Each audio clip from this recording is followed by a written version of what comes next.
Nous sommes une unité au sein de l'IR dont la mission principale c'est conserver la biodiversité.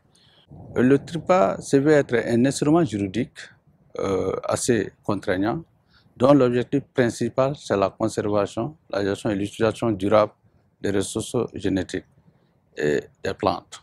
Et là, à cet effet, il faut retenir que un élément très important du TRIPA, c'est le droit des agriculteurs, les droits des paysans. Ces droits des paysans, il ne faut pas le voir en termes de droits tels qu'on a toujours entendu parler, il faut voir ça par le fait que les producteurs ont conservé la biodiversité locale pendant plusieurs années.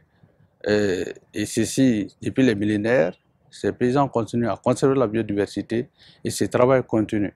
La sécurité alimentaire, d'une manière globale, pour ces paysans-là, dépend essentiellement de ces variétés locales. Parce que si vous faites une étude, vous allez, c'est vrai, moi j'ai fait technologie des semences, mais quand vous faites une étude beaucoup plus fine, vous vous rendez compte que le taux d'utilisation de ces variétés provenant des semences sont très élevés par rapport aux variétés qui sont améliorées. Nous avions un pavé en variété améliorée, lait par rapport aux variétés locales. Bon, et cela est fonction d'une espèce à l'autre et d'une catégorie d'espèces à l'autre. Par exemple, si tu prends le riz irrigué, bon, majoritairement, les variétés de riz irrigué qui sont utilisées sont des variétés améliorées. Par contre, si tu vas sur les riz de bas-fond, il y a plusieurs variétés de riz de bas-fond qui sont utilisées aussi. Donc, le taux d'utilisation aussi de ces variétés, de des variétés locales est très important. Donc, ce qui fait que l'intérêt pour ces paysans de conserver ces variétés locales est extrêmement important. Important pour les paysans dans un souci de production directe, mais important aussi pour la recherche. Les variétés locales aussi contribuent essentiellement à l'amélioration variétale. Si vous prenez les variétés telles que, si on prend les variétés comme Tourognon C1, donc Tourognon C1, c'est un composite, mais ça a été créé à la suite des collectes de matériel local dans le pays de Gon, dans les coins comme Ningari et Dourou, tout ça là qu'on a été collecté là-bas et qui sont venus travailler à la station de Sinzana pour faire sortir ces matériels. L'intérêt de ça aussi, de cette biodiversité locale, c'est qu'elle est diversifiée. Elle est assez diversifiée. Donc, vous partez dans un milieu, vous allez constater que alors, le paysan n'a pas que une seule variété.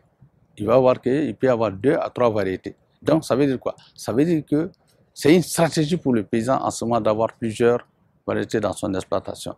Et compte tenu des conditions géographiques et compte tenu aussi des problèmes de revenus, d'accès aux semences de variétés améliorées, et compte tenu aussi des problèmes de revenus, d'accès aux intrants agricoles, parce qu'en fait, la plupart des semences sélectionnées, des variétés améliorées, ont besoin d'intrants, des variétés à fort taux d'utilisation d'intrants. Donc, si tu ne mets pas beaucoup d'intrants, tu peux ne pas récolter beaucoup.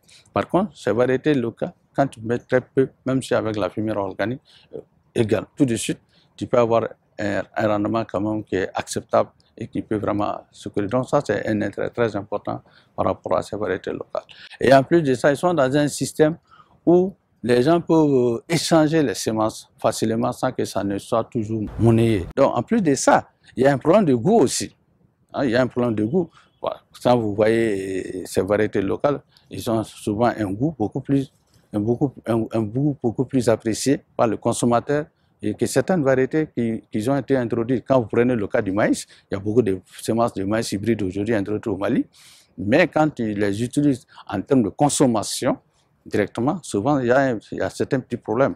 Mais par contre, dans le cadre de l'utilisation pour l'alimentation de la volaille, etc., c'est extrêmement important pour ça. Mais si c'est pour la consommation humaine, bon, les variétés locales ont un poids très important. Mais peut-être qu'elles peuvent ne pas avoir une valeur marchande élevée, compte tenu du fait que le rendement n'est pas ça, ne peut ne pas être élevé. Donc ça peut ne pas inciter quelqu'un qui a pour mission de produire uniquement pour la commercialisation, mais quelqu'un qui a une mission de produire pour assurer une certaine sécurité alimentaire, donc elle peut être d'un intérêt capital par rapport en raison de leur adaptabilité au niveau du milieu local.